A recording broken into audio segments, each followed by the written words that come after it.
Good morning, everyone. I'm Thomas Blair. And I'm Mark Halash. And today we are going to talk about some power stuff. What, are we too loud? I want to be like, shh, I'm trying to hear this. Gibson can't hear with his headphones. What? You're being too loud, Blair.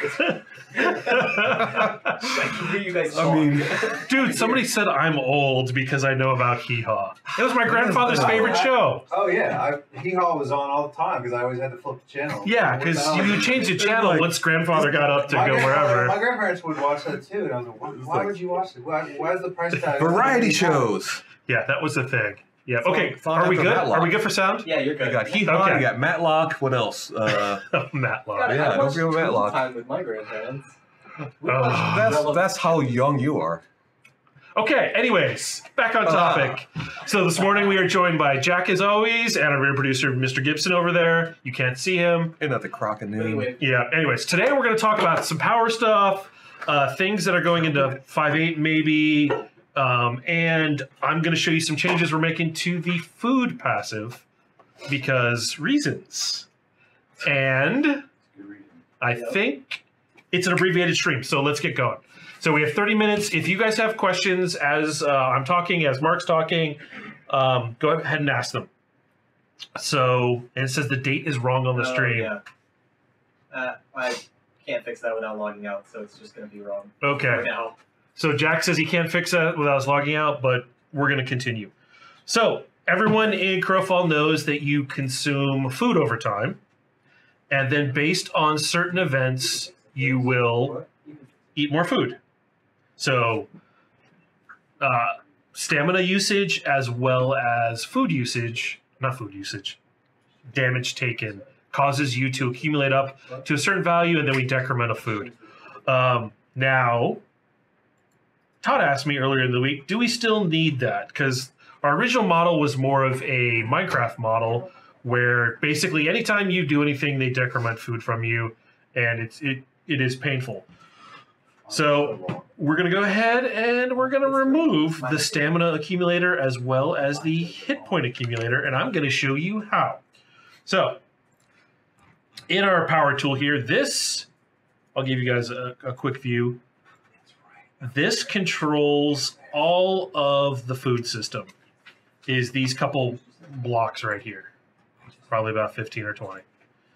And then there's a proc up here, and this proc is listening for the things that I talked about.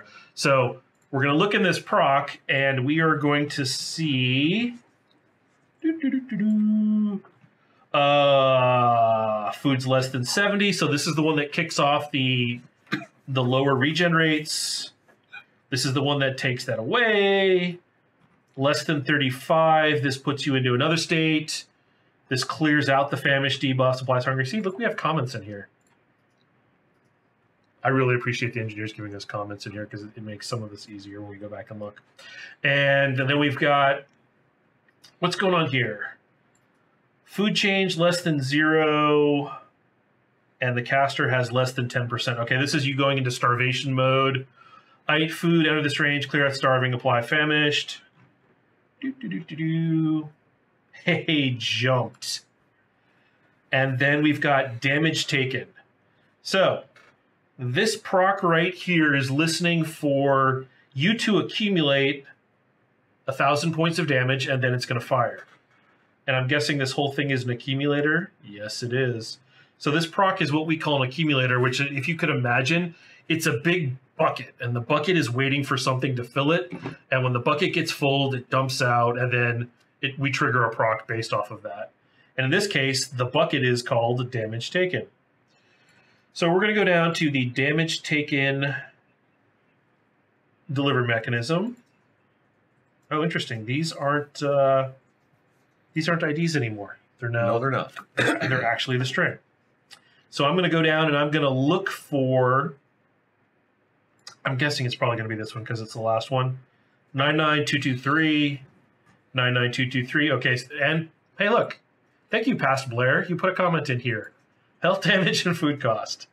I like it when my past self does things to help today's self.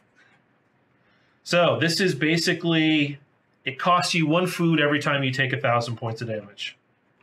So what we're going to do is we're going to delete that. And then we no longer need this delivery mechanism. We're going to go ahead and delete that. And then we're going to go up here. And there's no reason to fire a proc on a thing that doesn't exist anymore. And we're just going to remove that guy. And rejoice. And now, basically, you no longer have a food cost every time you get 1,000 points of damage. And it wasn't 1,000 points of damage at once. Again, this is a big giant bucket that fills up, and then it does its thing. So whenever you take in 1,000 points, it would do that.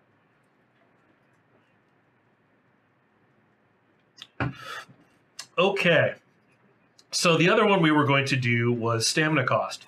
Now, stamina cost was originally in there, again, to simulate that you were in a lot of activity and you're burning stamina.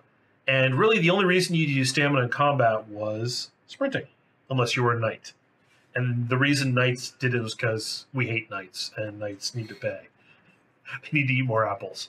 So knights were changed over to energy, but then everybody, you changed retaliate to a stamina cost. So that means that everybody's using stamina nonstop to get out of that. Oh, you're right. You know what? Dodge was also on the stamina cost. So let's go find what was... You saw it wasn't a proc event that was accumulating stamina because the proc event was accumulating damage. So I'm guessing that this secondary endless hanging effect right here is also an accumulator. And I am correct. And the bucket that it's accumulating is called stamina used. And when you hit 200 stamina used, the bucket would empty out, the proc would trigger, and what that proc was going to do was consume a food. Unless, oh, there's a note in here. Used by knight to reduce the amount of food pool used when they use stamina. Ganetians don't pay a stamina cost. Well then, I'm guessing, and then we had this check right here to see if you were a Ganetian, and if you weren't a Ganetian, you had to pay the cost. And then we were going to mod it. It looks like that value is being reduced by the stat GE food pool stamina efficiency, which I'm guessing was the metabolism stat. I'm not sure what you called it. It was one of those things. However, we don't need to do this anymore because we're going to take away the stamina cost. Yay! So we go ahead and we hit the delete button. And then I'm going to look at what this guy's ID is. It is 11769. Jack, remember that? And then I'm going to hit the delete button. Now I need to go up here and make sure that that link was removed from this self-DM 11769. This guy, yeah, sometimes when we delete things, they don't delete the linkage, and I manually have to come up here and make sure it's gone. And now I'm going to hit Control S, and bam. When I check this in, there will be no more stamina, and there will be no more health cost. For what? For food. So this should, hopefully the goal here is, in the middle of combat, you're not finding yourself all of a sudden out of regen range because you're not eating often in combat. That the consuming health and consuming stamina was probably made sense in a realistic form. Wasn't fun because it led to things like I've got to eat apples in the middle of combat. So that is not fun. So we're going to go ahead and remove that. Okay. Any questions? Yeah, you go ahead and ask questions anytime you want. If you've never seen our power tool before, this is basically the back end of everything you do in game that's on your bar. There's passives ticking on you, all of this stuff. And this is the tool that controls it all.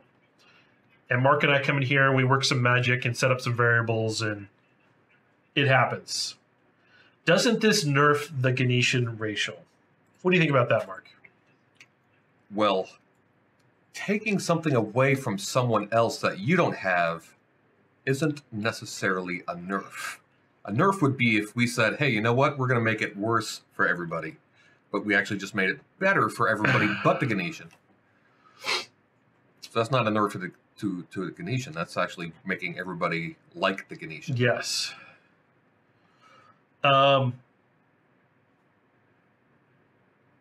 That's a wall of text. Talk about improvements coming to Templars. Although a super fun class in PvP, it seems to lack utility in PvP. I think a lot of our design for the Templar, though, is that they are area control. Yeah. So when you're defending something... Yeah, I mean, that's precisely what Blair just basically said, right? Templar is the one that's basically is at the throne, fields and stuff down, saying that this is my area, and God help you if you come in here. Right. Or actually, God help the Templar, I guess would be the case. But that's sort of their design, right? Archon help, the yeah. ones the territory holders, right? Correct. Like, you have to defeat the Templar to take down, the thing, because their deal is like, this is my area, and I am super strong right here. I think a lot of the things that challenge our designs are that people tend to fight in an open football field right now all the time. Mm-hmm. Everything is an open football field fight. Right. There's no, you need to get right here. This is where you need to be. Right. And the Templar and the Knight would be there saying, no. Right. No, this is mine. This is mine, and you need to go through me before you get to this. So that's one of the things we're lacking right now is really the strong fighting at objectives versus fighting in an open football field. So hopefully as 5.8 rolls out and keep sieges and stuff become more important, you are going to see more defending of that. I mean, I remember back in the Siege Perilous days, the people setting up blockades at the door into the keep, at the ramps up to the top of the keep where the Tree of Life is, and then any breakages in the walls. Right. So you were fighting in a tight enclosed space, and it wasn't basically right. It gives you value to choke points, right? Exactly, and that's what those classes are designed to do.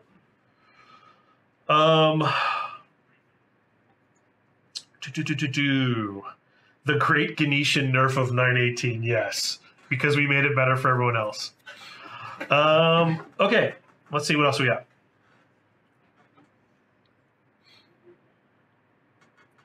How about walking through a crafting power? Well, we still have more work to do here in the food passive. Believe it or not. I'm just answering some questions so we don't fall too far behind. Here, I got one for you. Okay. With the stamina and damage food drain removed, how do you plan to make food a necessary commodity as the seasons progress? So the question is with those two components now gone from food, how do we keep food desired? And basically, we have a tick rate going on the server. And I will just go ahead and show you guys that because I've hid my URLs. In the player character data, under class stat definitions, food, not barrier. Let's look up food. My screen is very white on this monitor for some reason. Hopefully it doesn't look this dark for you guys. No, it looks fine. Great. So food, there's the base. Food start, food regen. So basically you decrement every 180 seconds, you lose one food. So this is how we continue to make food important. It's not happening in combat nonstop as you get punched in the face. Now you have to also eat an apple. You have to move that fist out of your face and shove an apple in there. We will continue to tweak these. And then I think some of the racials have adjustments to these. It's that table, man. Careful now. So that is how we continue to make sure that food is needed. It's just not needed in combat as often. So it'll be a passive rate, and because it's just passive, you will be able to account for it. Okay, so I had a bug on me, and I've had this bug for a while, and the bug has to do with players going back to full food at various times. And Charlie said, hey, if you looked at the bottom of the food passive in a long time, there is this thing that's looking to see if the player is at 0 food on login, give them 1 to start the decay process from procs. Basically, we needed to jiggle the core to the power so the procs would do their thing. So this thing was also basically jiggling the cord, and it was setting them to full food when it came through here. and then it was reducing that value by minus 0.2. With a note of eventually we need to make these add 1 and subtract 1 on the initialize to get the procs triggering. For now, we do this because we need near max in HD and SP. So for those of you who remember, HD was Hunger Dome and SP was Siege Perilous. So that's how long ago this thing was made. And basically, on login, it wasn't setting you to full food. So we needed to do that. So in this case, I'm guessing that we can still jiggle the cord. It doesn't need to be... You think that'll do it? Or you think that'll do it? The 0.2 seems fishy to me. And I clearly don't need to be doing whatever this guy's doing, which is setting you to 96, which is max food. So I'm going to keep the one game effect.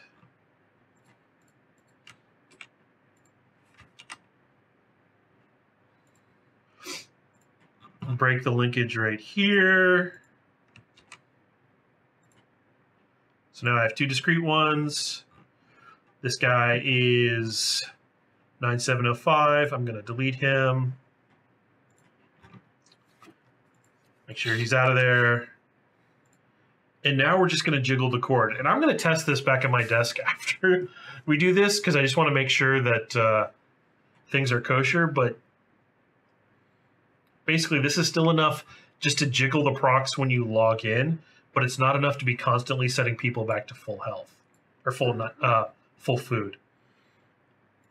We have other functions that handle that, so I'm still kind of curious why it was being done in the power.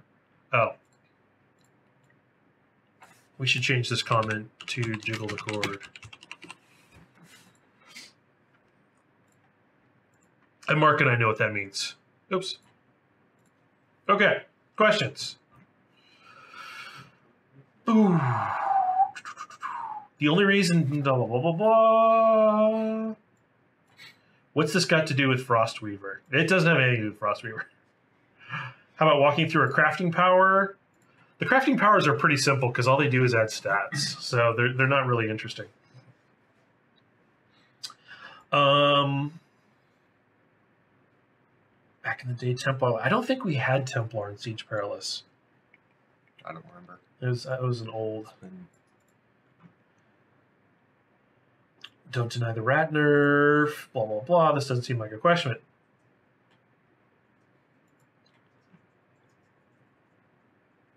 Recent classes and disc branching combo powers lack branching combos or chains. Basically, I'm guessing you're referring to like the Knight and or the Confessor. Will we see more of these going forward? We see them where they make sense. We still do a lot of two-part combos. Yeah, I mean, I think part of this is the last class we did was Assassin, which is a pip user, and they generally don't have combos. I mean, Templar actually was a little weird at that. I mean, kind of on purpose, so that they would be different. And the fact they were a pip user that had combos, which is actually kind of unusual. But we yep, wanted, Mark is right.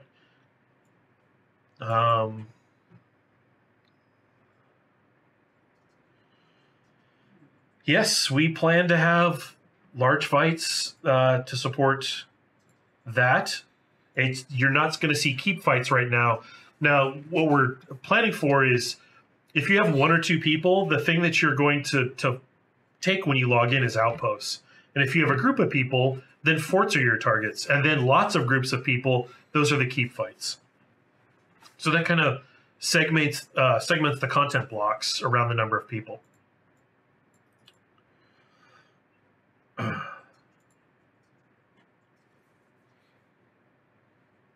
Champions can leap past Templars. Yeah, but they would still need to go on the spot that the Templar is defending. That's the whole point. Yeah, I mean, it doesn't really... Like, if the most important thing is to not let people at your spot and a champion's leaping around like a block down that way, good. Right. He's not where you don't want him to be. I mean, because, you know, at some point it'll be like, if these guys hold this, you know, if they hold this for 30 more seconds, we're screwed. Right? I mean, right. That's what this is about. It's like when it comes down to those wires and your champion, you know, leaps away, you're like, sweet. That's a win. That's a win. That's called winning. You don't need to kill them to win in objective-based PvP, right? The objective is the goal. Okay.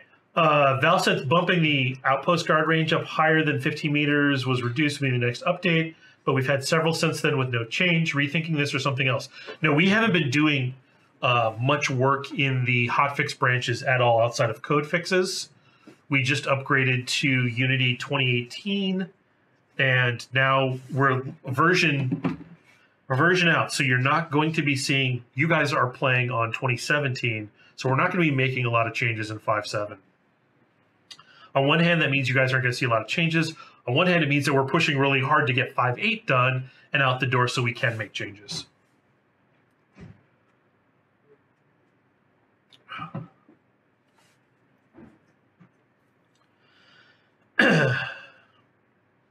Can we get a fix for Sickle Druid where the essence stays at 100 when gaining instead of dropping it to 80 when changing stance? Yeah, we can look at that. Spawning at 0 is something I can't change. The changing stance one I can.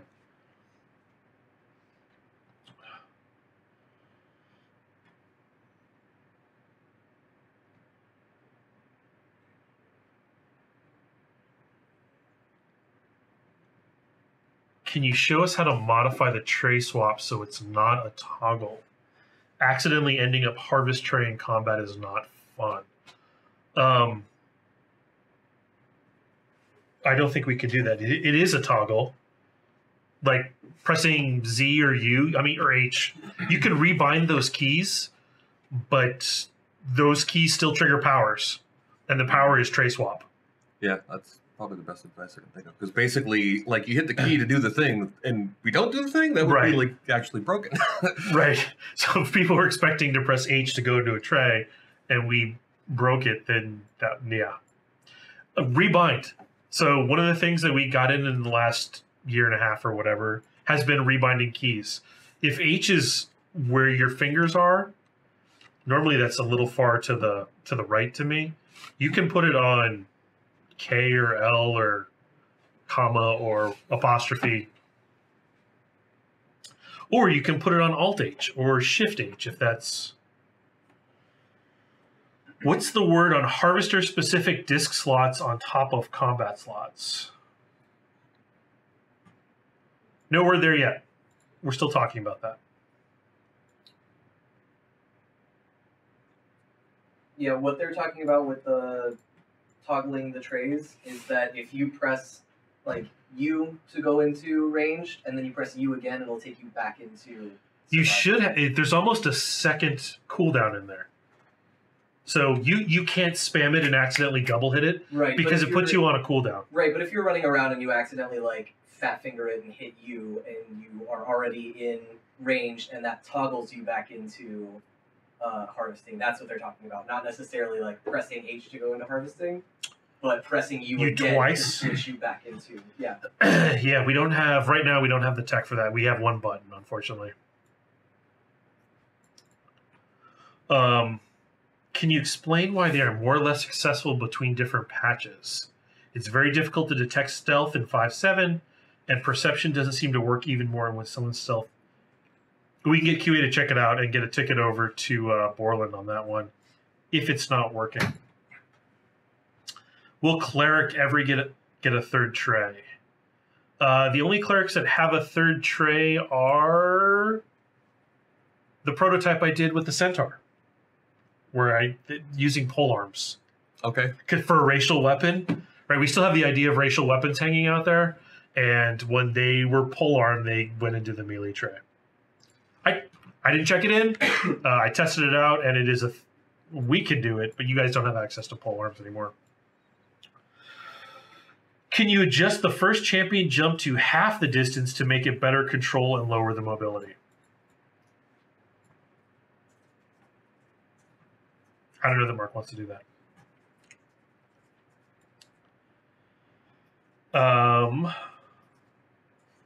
Can you adjust the regain of the Confessor mana regen ability higher, or is it cancelable by moving? It is cancelable by moving. And I think it's 30% mana that it gives back right now.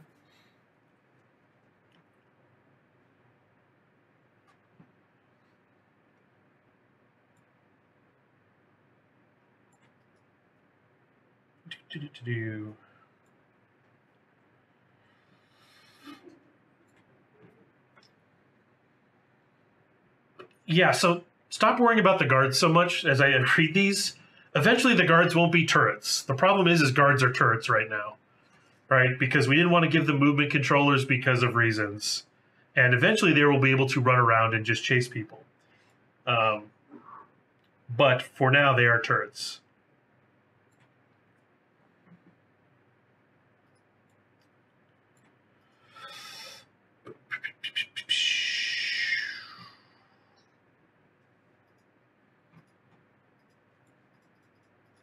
Backstab is relatively weak and not worth the cooldown, so many don't even slot it anymore. Would it be possible to move this towards a finisher move?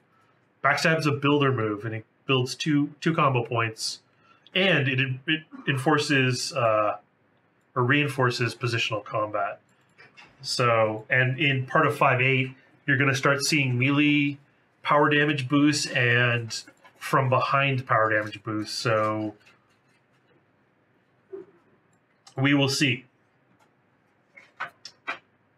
But it's not going to be a finisher.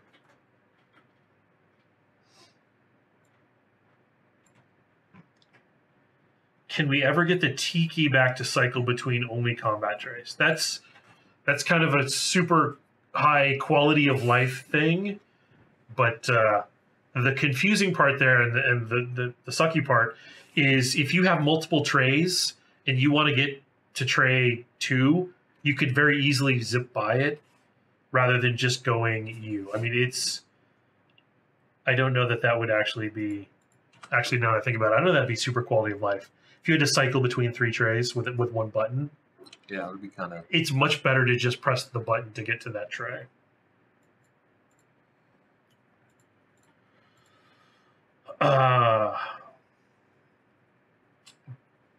Could the duelist get the ability to ambush the stealth tray with pistols equipped? I don't know that he has a pistol ambush. He does not. However, there's a number of pistol range attacks you can use while in stealth, while keeping in stealth. More. Yes. Okay, will 5.8 be out before Halloween? That is a great question. We are pushing hard. Yeah, Zenja, when I think about the one button cycle, it is a pain in the butt if you need to go to multiple things to get to the thing you want to get to, because then you have to wait 0.75 seconds in between every cycle. So, yeah, I'm not too keen on that one. Okay. Will 70% food still remove mana regen as well as hit point regen? Yes. And Bard hit point song is not worthless. It restores health out of combat pretty fast. So, we are at 11:30 already. That was a fast stream. That's the pace we want to take with these. My advice for everyone who doesn't know is to eat your Wheaties, eat your food, and you won't have problems with the food mechanic. Try and stay above 70% if you can, and it should be easier now that you're not losing food, as we just saw when you get hit or when you use a lot of stamina. And we will see you next month. Next time.